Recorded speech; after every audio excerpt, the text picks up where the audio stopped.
All right. Histlander, monthly tournament, round one feature match. We have Ducky versus Ginger.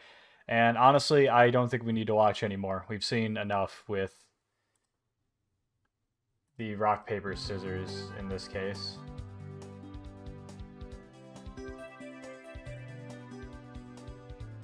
All right.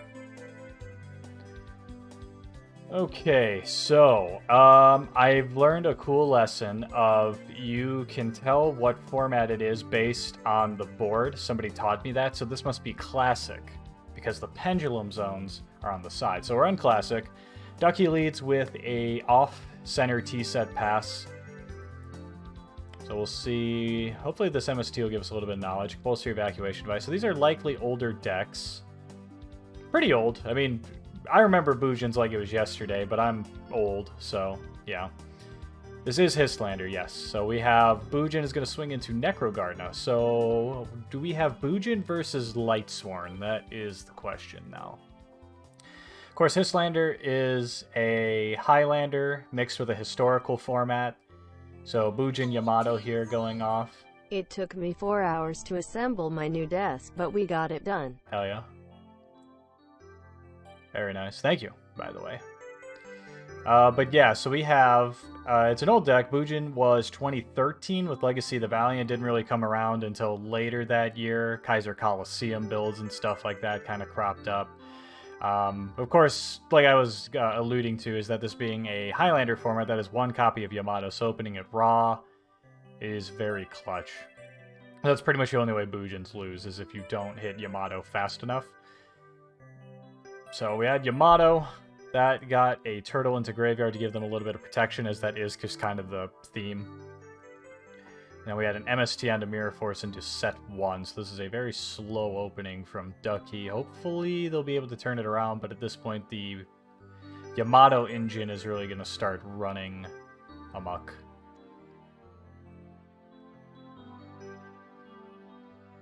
It's so important people play Flamvel Poon. I hope I'm not going to get banned for saying that to search it, but I do know the card you're talking about. Alright, Peacock in main phase 2 gets to search a Bujin monster, and that does lock them out of effects. Doesn't really matter, but they are going to get the hair into the graveyard now. Yeah, I mean, at this point, it's looking pretty solid. Ah, but wait a minute. Now this is a classic. By the way, 1 year hype. Supporting the homie feels good, laughing face. A year? Wow. God, do you guys remember a year ago when melanoma started, or whatever this thing is called? Man. Alright, so Lava Golem is here. Brother of the Firefist Bear, one of my all-time favorite cards, is here, but that is going to get met by probably the most classic answer to Brotherhood of the Firefist Bear of all time in Bottomless Trap Hole, but unfortunately, they are wide open for 3,000, but fortunately, they do still have that Necrogardna, so they're way behind in card advantage, but they're buying time. So assuming that they can continue to stave off the pressure here from the Lava Golem, that's good, which they did a great job. They managed to out the Yamato very cleanly. I mean, distributing over it completely nullifies almost every single card in the graveyard, so this is quite good. I still ran tourneys.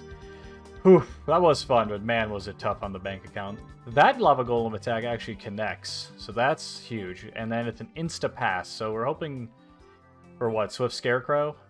Maybe Battle Fader?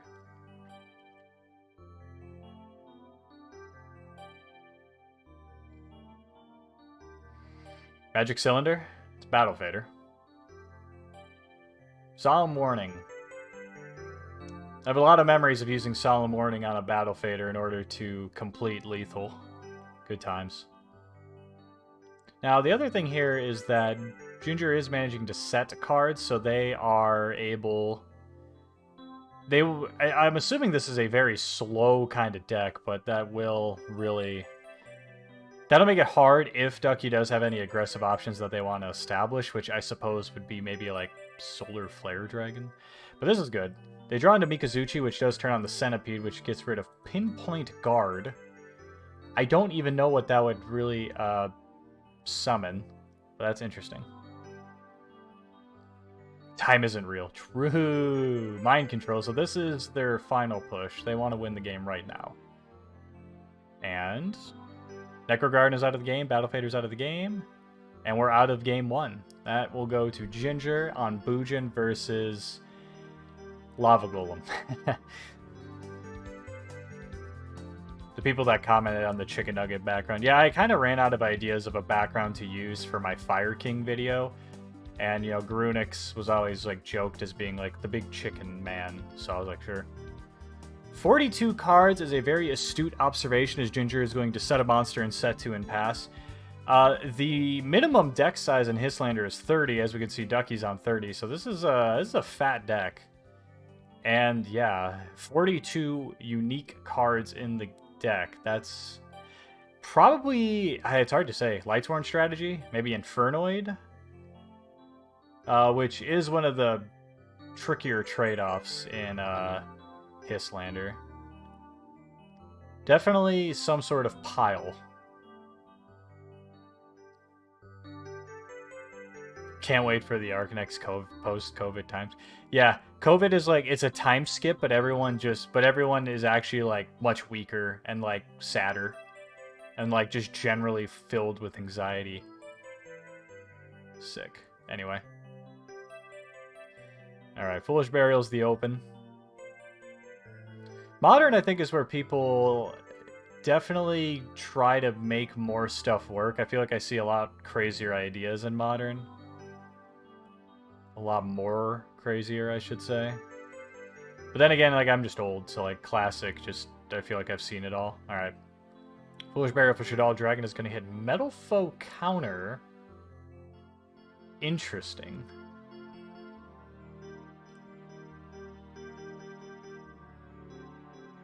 We're going to follow that up with Ancient Warriors, Ambitious Cow Day.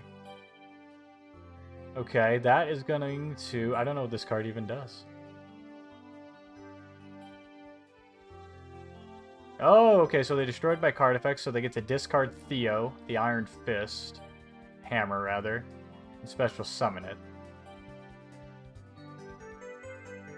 Alright, so it has essentially a Gioh Guardian-like effect.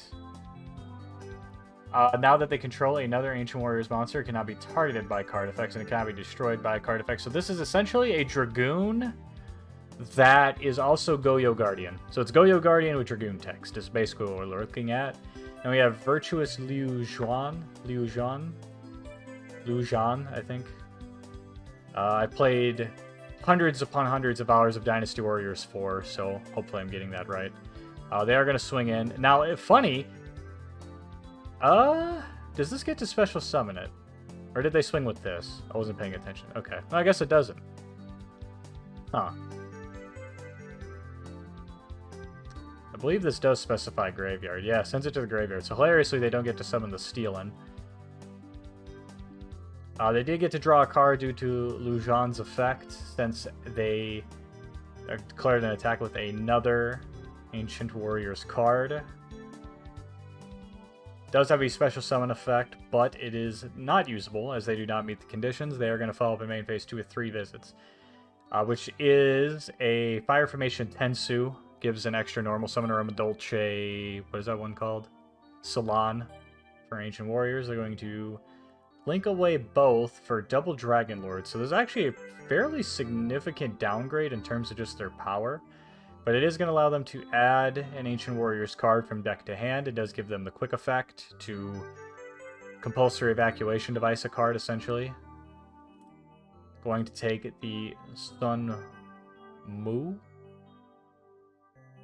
And then during your main phase... and they do get to add another one with a different name. So this deck is actually comboing off very hard as they're going to follow it up with Zhu Kong, which is a negate, actually. So this gives them 2 forms of interaction, as we're going to see a top deck, I believe that was top deck, Performer Pal Skull Crobat Joker. You guys remember this card? Remember how cool this card was? Normal summon Skull Crobat Joker, and on, like, plus 15.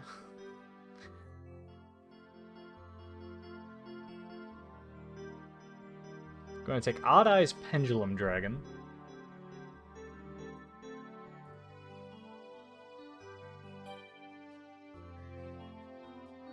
It's the Joker.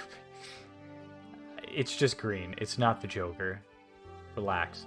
Okay, so this puts them in an awkward position where now the Skullcrobat is forcing the double Dragon Lords to use the effect here if they want it.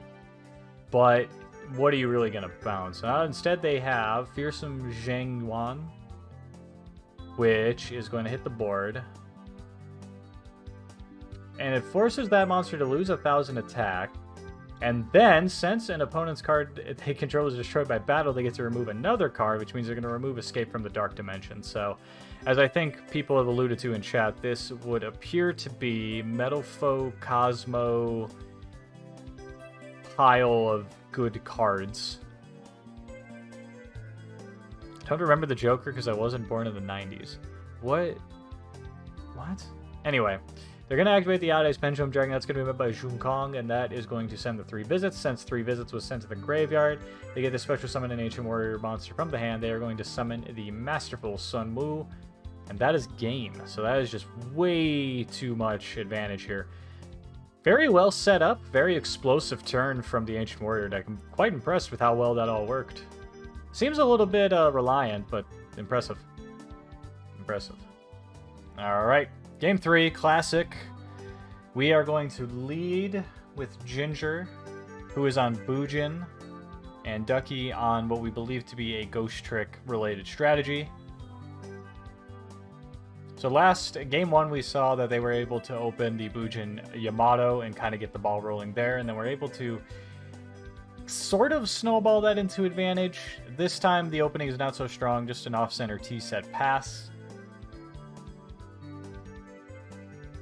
Alright, Bada Duality. So this will give us some good information. Okay, so we've seen...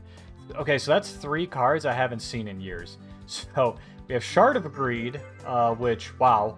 Scrap Iron Scarecrow, wow. And then Necrogarna, which is a pretty normal card. That card's quite good.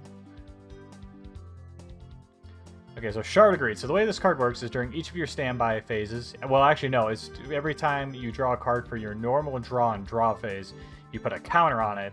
And then if it has 2 or more counters, you send it to the graveyard and draw 2. So it's a very, very slow +1. As opposed to, say, Card-Cardi, Pot of pretty much anything else. But assuming that we have a pretty good read on their strategy, it is a viable option for sure. But obviously, it being a continuous card, it is a slow option for sure. So we're going to see Sinew flipped, swinging into a Spirit Reaper. A Spirit Reaper is always a threatening card, no matter what. Just, it is very annoying to deal with. Extremely annoying to deal with. And if it ever does get the opportunity to go on the offensive, it's also even more threatening. So this is a scary card. But I doubt we're going to see too much of an aggressive option. We're going to get 1 counter on the Shard of Greed. We're going to set 1 and pass. So we're still looking for... Ideally, we want something here that'll allow them to go into Susanoo. Or, there you go, Breakthrough Skill. Now, of course, Spirit Reaper will be destroyed when it's targeted, but it's on Resolution. So on Resolution, Breakthrough Skill will have negated Spirit Reaper, allowing it to stick around. But, of course, that does take away its protection. So now it is susceptible to dying. And that is Heavy Storm. Starlight Road, imagine. Compulsory Evacuation Device. I like the, I like that play. You're going to lose the Compulse, get back your Spirit Reaper, so that way you can buy more time. I like that play. The other card they lost is a Bottomless Trap Hole. They're going to normal summon the Adasuda. And this, that gives you the avenue for Susanoo. There you go. Susanoo is going to detach the Sinew, which if I remember correctly is sort of an honest. They're going to then mill the Bujin Turtle, so now their win condition is they want to win off the back of Susanoo. Now they are down in card advantage, which I think is kind of interesting to note. They didn't send the Quillen, so they don't have anything to immediately out the Spirit Reaper on the next turn. Actually, no, that's not correct. They can use Susanoo to mill the Quillen. to then, well, they'd have to attack into it. There's a lot of weird contingencies here. They're going to follow up with a set 2. We pass back to Ducky. They'll T-set and pass. And like I said, the card advantage is pretty even here, which is good. But Susanoo will get to even that up, probably one way or the other.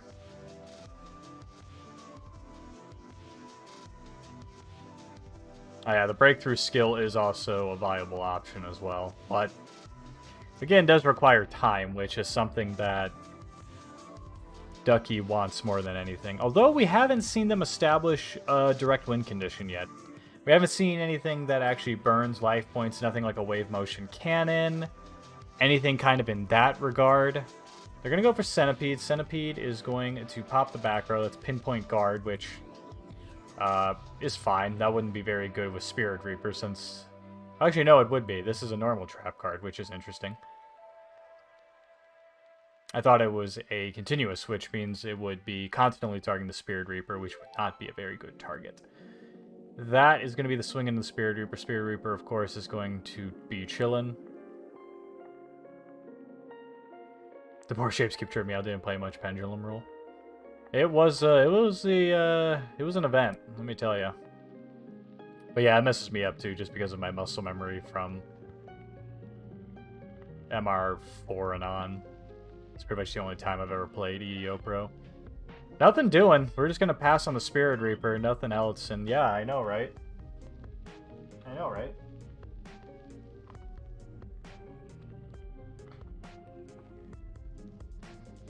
Alright. Well, now the Susanoo has used both materials, so we're good there. Mind Control, that is an out. Goodbye. So that will send the Spirit Reaper to the graveyard, which is going to leave them wide open for a direct attack. Now, we're not quite on lethal yet. Oh. But Regalia is quite good. That's going to get back Arasuda.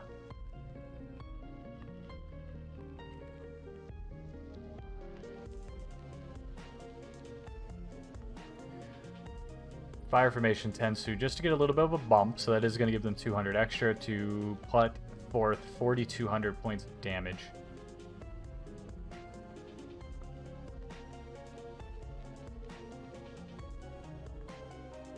Alright, so that is going to be denied by the Swift Scarecrow.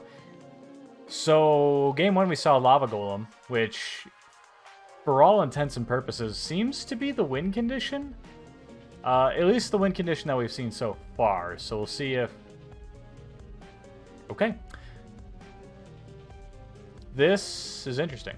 Oh, but they're just going to pass. Now, we know Necrogardener is in the deck. We saw Necrogardener revealed off Pot of Duality. So we're on an 8-turn counter. We need to burn down 8 turns of Lava Golem. Quick battle phase, quick 3,000. They do still have a little bit of breathing room to take it. But we're going to see Ghostrick Lantern activated from hand. That will negate the attack and put a body on the board in the Lantern.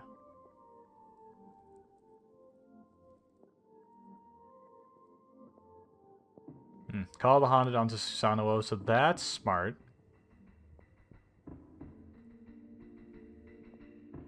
Okay, so the Lantern efficiently outed. And now they are presenting... Actually, no, they're 100 off of lethal. But again, the onus is on Ducky here to continue to stall. Bujin does not really have a way to get rid of their own Lava Golem. I think in this scenario, your best option would be Brotherhood of the Firefist Bear. Target your Lava Golem. Interesting. Dark Hole. Okay. Completely simplified game state into set 1. Okay, so the Lava Golem is not the main win con. We're not worried about that anymore.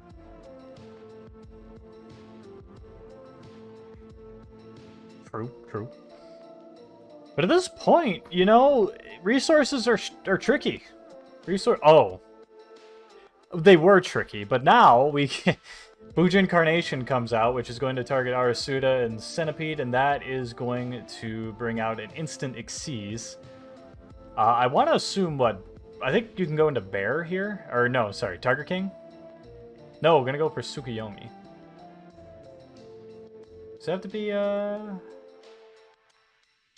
Xyz Zone of a Beast, Beast Warrior, Wing Beast? Okay, so we're going to use Tsukiyomi, that's going to discard Flamvell Pone, and that is going to draw them 2 fresh cards. I think in this case, now I don't know what's in their deck, but I think, unless, and I might just be misunderstanding Bujin Carnation, but I think I like Tiger King there. Tiger King to get Tenki, Tenki to get Bear, and then you still have Tensu. Well, actually, you hadn't used your normal summon, so you would have been able to summon the Bear, use that to send away Tenki to pop the face down, and then you could have swung for 23 and 17. It's a different card? Okay, I am getting confused then. Card D, though, might just be the saving grace.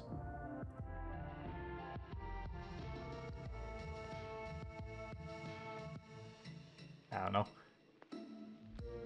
Fire Fist, Gioh, Exotic. Get out. Leave. Alright, card D draws 2 fresh cards. We have a Secure Garda? No, the Necro Garda. Still in the graveyard. We draw. We're going to send normal summon the Quillen. Then we're going to use Tsukiyomi to fresh 2 more cards. That buries Hair, which is like perfect. And we hit Mikazuchi, which we can summon off of Tensu, which presents 55, again, hilarious. So 5,500 points of damage. So not quite there yet. I'm just struggling to see where the win condition is going to be here for Ducky. The Lava Golem is out of the game. Dark Hole is no longer a thing. Mirror Force of some variety. Drowning, regular, or blazing. And it looks like all these attacks are going to connect. Oh, Jack Frost will prove me wrong instead.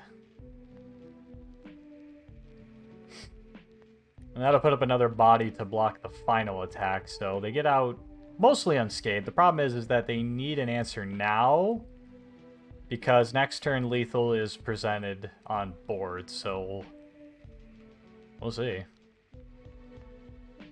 The win condition is draw phase mill. What? What an insane strategy. Alright. Okay. This is pretty much the breaking turn.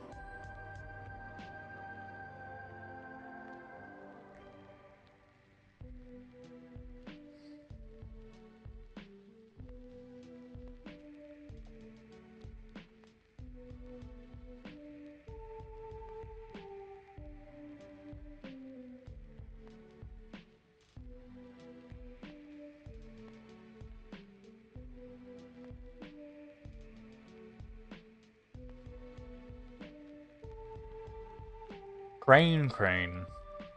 I don't even know. What years are this? I've been trying to piece it together. Is this 2013, 14?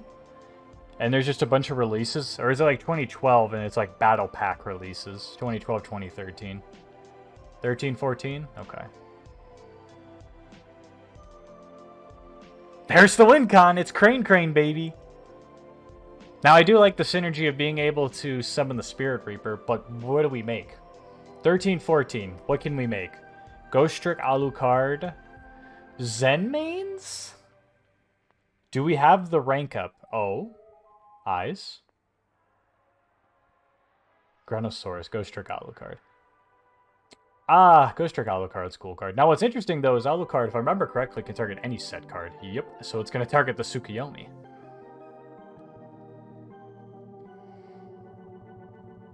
Very nice. Alucard's a cool card. I really like this card.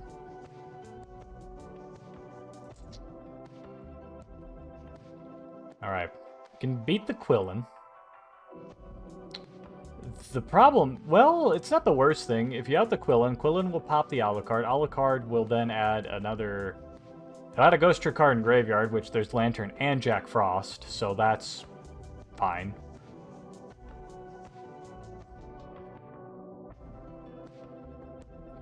We're going to follow up with Gold Sarcophagus. So once again, we are biding our time. Most certainly. Pot of Avarice. Ooh, okay. I like this because it's tense. It's Goldstark into Pot of Avarice, so it's like, now the pressure is on Ginger is like, oh, I really should win before that Pot of Avarice can resolve. And Ducky is like, man, I really need to not die right now. Didn't swing. I think hitting the Quillen might have been good there, because that's one less body for them to worry about. But they top deck into Harumi. I can't quite remember how all the Bujin cards work. I know Crane, but I remember they mostly work with Bujin Beast Warrior types. So I don't think Crane could have been used on Quillen. And then if Quillen effect was used in Graveyard for an effect of 1-for-1, they would have just got back to Jack Frost. Now you're in a little bit of a worse position, because now you have to deal with both the 21 and the 2000 and the 16. Whereas if you had swung, you wouldn't have had to deal with that. That would have been 1,600 points less damage to worry about, and then that Jack Frost you would float down into, or that Lantern, would have been significantly more impactful. Whereas in this case, you swing in, you get back the Jack Frost, you use it to stop either Harumi or Mikazuchi, then they're still getting in over with the Quillen, which I guess it's actually kind of the same, but probably not explaining it well. But yeah, I think they should have attacked. You down to do live showdown? Live? Probably not, but like just in general, sure.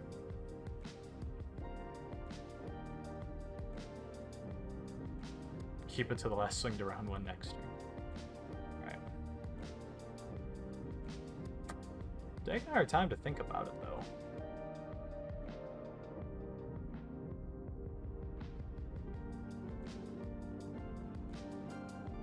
It's definitely not an easy decisions to make here, even though this is an overwhelmingly good position for our Bujin player.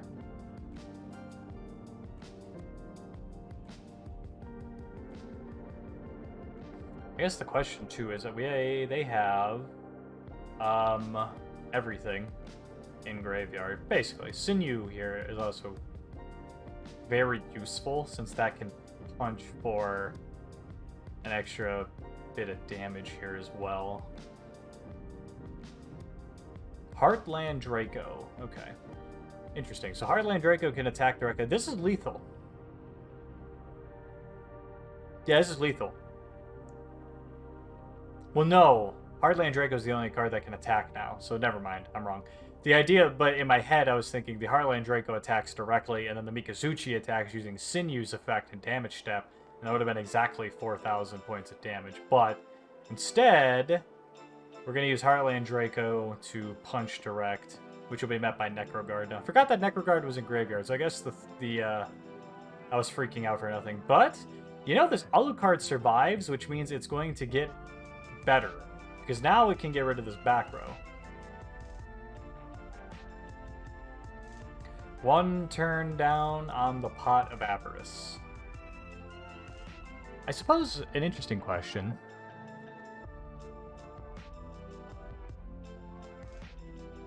Dark Hole. Yeah, not good in this scenario. I suppose one interesting question is 1, 2, 3, 4, 5, 6. 2, 3, 4, 5, 6, 7. Yeah, they're fine. I was thinking maybe Pot of Avarice didn't quite have enough good targets to maybe where the Alucard wouldn't have been able to float, but we're going to follow that up with Mathematician, so it's definitely not a problem.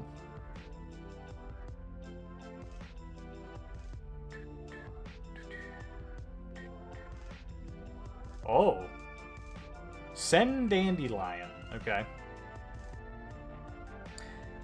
I think I might agree with the chat here, where I think punching the Alucard in, suiciding it, in order to get back a Jack Frost is a valid play, because it would eliminate the Heartland Draco being able to punch for 2k here. Alright, Centipede is once again going to do its thing to target the face down. It's going to be met by Mystical Space Typhoon, getting rid of the Fire Formation Tensu. Fine trade. Good trade overall. Heartland Draco. No coaching. Oh yeah, I suppose they could be watching. Correct. I always forget about that. I forgot I was streaming. I thought I was in the comfort of just local recording. Draco gets in for 2k though. Yeah, I'm not gonna bother swinging into any of the floaters, which I don't know. Just hanging out with the buds. The homies. Alright, Pot of Avarice hits hand. We're in Classic. There's no Ash Blossom. The police can't stop you. DD Crow, though, does exist, which would cause Avarice to resolve without effect. They don't need to worry about the Heartland Draco anymore. It does need to detach a material to be able to attack directly, so that has been efficiently played around.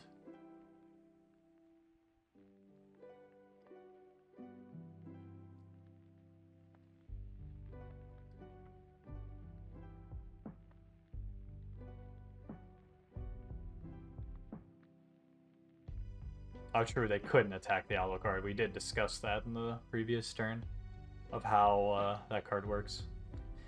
I suppose, as somebody has told me, that this deck's win condition, this potential win condition of draw phase mill is now back on the board as Pot of Avarice puts them 2 cards ahead in that regard, which... Bujin, it's low on resources. I think Bear and Tenki, those are definitely 2 impactful cards still remaining. Coach Soldier Wolfbark, I suppose, is also... it's not a great include, but it could be in there. It's Burn. Where are the Burn cards?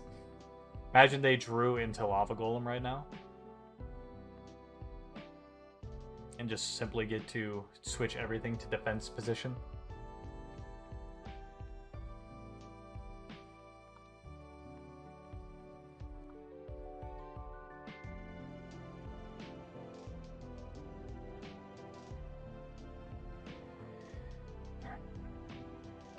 Lava Golem Turbo!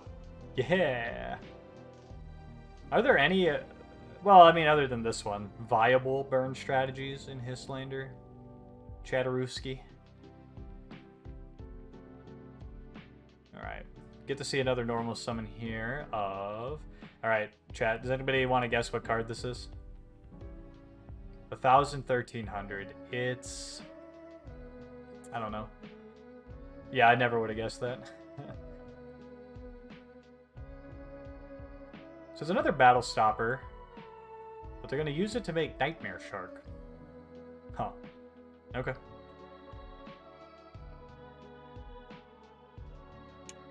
Nightmare Shark, detach 1. So, similar, kind of in the same vein as Heartland Draco. Difference is it can target any water monster, but of course right now the only one we got is Nightmare Shark itself. So that'll punch for 2k.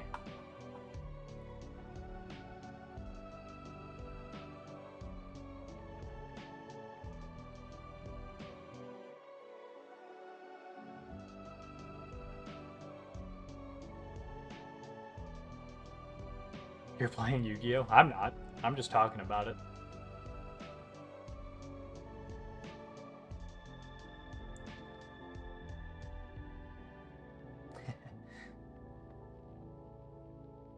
I played 2 games earlier. All Sam Byrne managed to beat Dogmatica Shadal, kinda.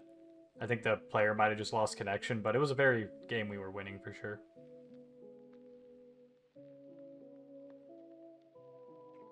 Alright, so we're going to start mowing down these tokens. We're going to swing into Nightmare Shark, go into damage calc. You know, this is interesting. This is 19 points of damage. No, it's not. But Nightmare Shark will lose the battle. And then we have Ghostrick Mary, which is going to special summon the Jiangxi from deck. Which does open up a lot of possibilities here. Okay, so we've seen this card before, Bujin Peacock. This is going to get them a search. That is going to add the Yamato, which I forgot was even still in deck. I forgot that Arasuda has been really putting in work.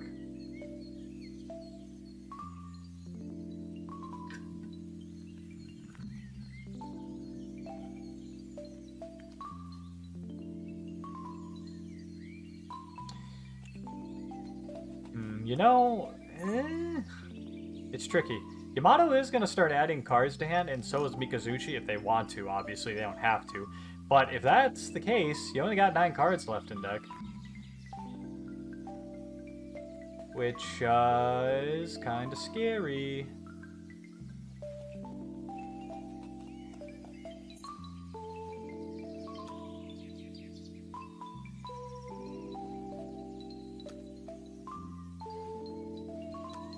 Okay, end phase. They do not opt to use the effects. Now, on the other hand, I don't think they have targets left.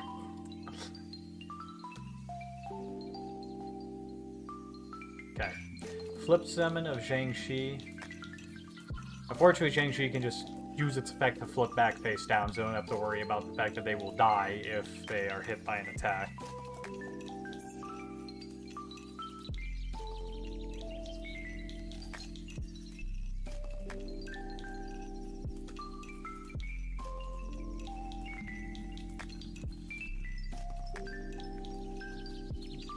Trying to think.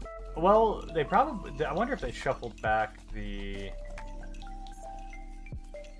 No, they kept the Lantern in Jack Frost, which makes sense. The Alucard was on board at the time of Pot of Avarice, so I don't know what this is getting. Sadly, I am not horribly familiar with the Ghostrick engine. Getting ads. Somebody gift to a sub. There you go. Also, yeah. Good hashtag.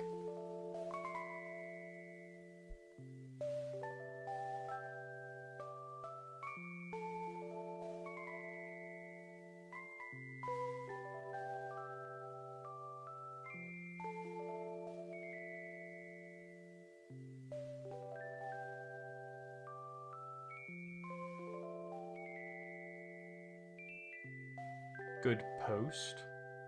Ah. Uh-oh. The Alucard is now no longer able to float. I repeat, the Alucard is no longer able to float. What did they add? Spectre. Okay.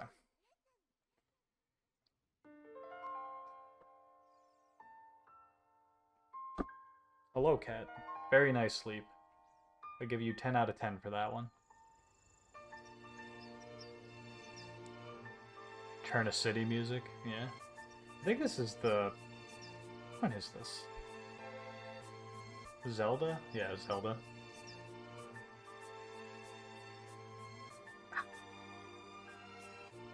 Ow. Yes, absolutely dominating. You know, I think Joseph's been at the top too long. You know, gotta give him some competition. It's what, 7 p.m. on Monday nights. I just wanted to get footage for Wasteman Wednesdays, but I am now locked into the greatest Histlander match of all time. Crane, which was shuffled back by Avarice, is going to hit the board, which can bring back Mathematician. What else do we think they have? Is Zenmane's in the ears? Or do they want to go back to Alucard? There you go. Yeah, Alucard makes sense. Alucard makes a lot of sense. Should have gotten Dandelion. Yeah, probably. Mathematician's good, though. Like, drawing a card is good, but I think you're probably right that this late in the game state that Dandelion's ability to soak attacks is probably far more valuable. Okay, looks like we are not doing set rotation tonight, which means for those of you who are fans of that series, it's going to be very late this week. It's going to be like... It's actually probably going to be like Thursday, which is weird, but it is what it is. Gotta do what you gotta do. The struggles of having to work a 40-hour work week while still being lay YouTube, man. Alright. Moving on.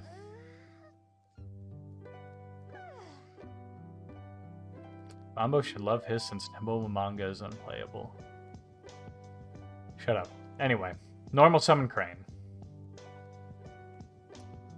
This does effectively chew the oh. You see what I see? Uh-oh. That's one bang. A very clever workaround. Yes, Tiger King's one of my all-time favorite cards, so I keep thinking just going to Tiger King, but no. Oh! Oh, off the top. Okay. 5 turns to go, baby. It doesn't get much more intense than this. Is there any other burn cards available? Heartland Draco's been used. What do we got? MST Photon Thrasher, Bottomless. These are all like the 3 worst cards they could find in this particular scenario. It's actually heartbreaking. Those do nothing.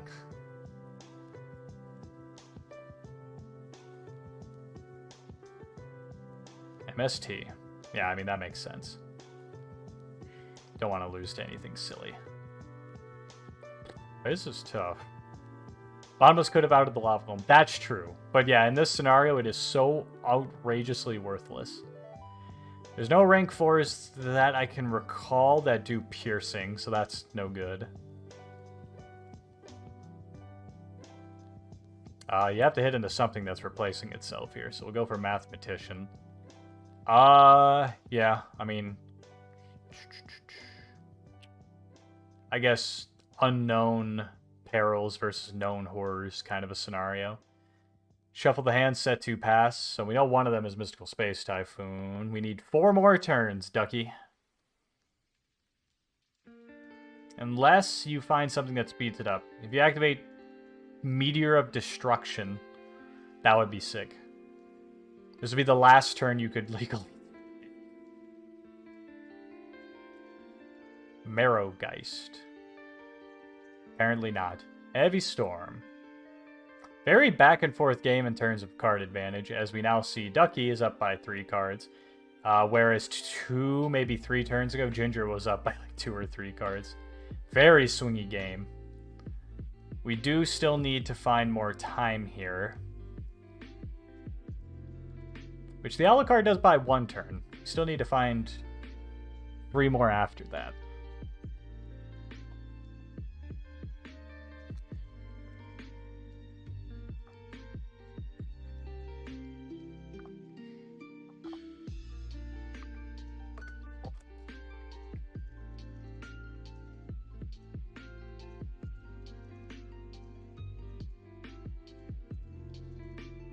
Pot of Dichotomy, imagine. They'd have 2 more bodies if they got Dandelion. Yeah, that's true. That is true. Oh, Poggers. Rank up Magic Astroforce. Volcasaurus? Oh! Oh, that's not Volcasaurus. I don't know how this card works. It's been a while.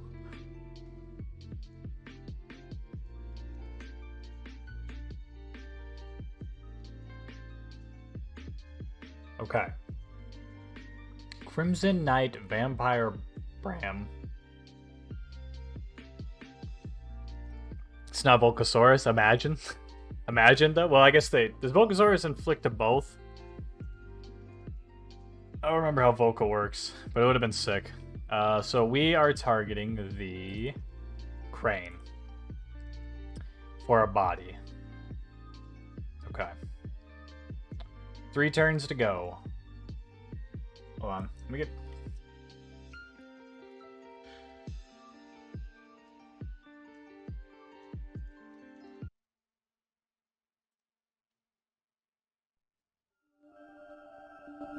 Here we go.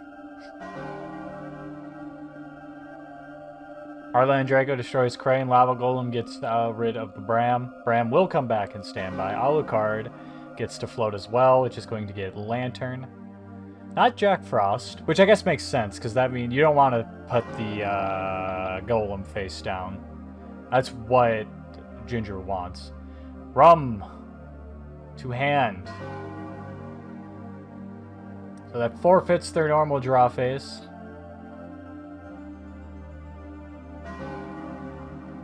Oh, are they going to go up the ladder? Wait, the Bram didn't come out. Oh. Actual Pot of Dichotomy. Okay.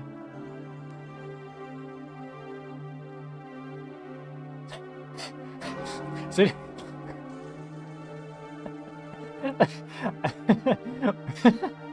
One of the conditions they're under is just, oh. Ah, yes. The rank up magic does not properly summon the brand. Correct. Thank you. So they cannot conduct their battle phase, but the economy is going to get them a fresh 2. Step 1 and pass.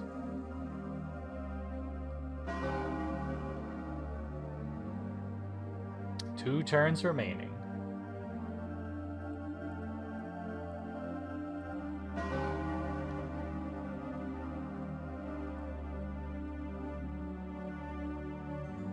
Magic cylinder! I missed it! No! Oh my god!